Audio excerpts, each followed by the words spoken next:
Hey guys, can you solve 2 plus 2 minus 2 times 2? 2 plus 2 equals. Hey guys, can you solve 2 plus 2 minus 2 times 2?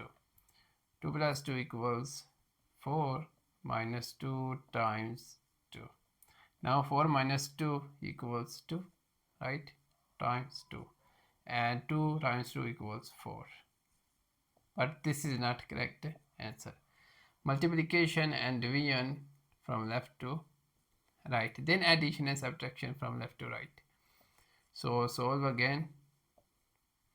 2 plus 2 minus 2 times 2 equals 4.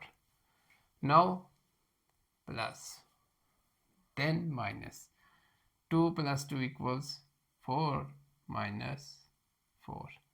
Now 4 minus 4 equals 0. This is the correct answer.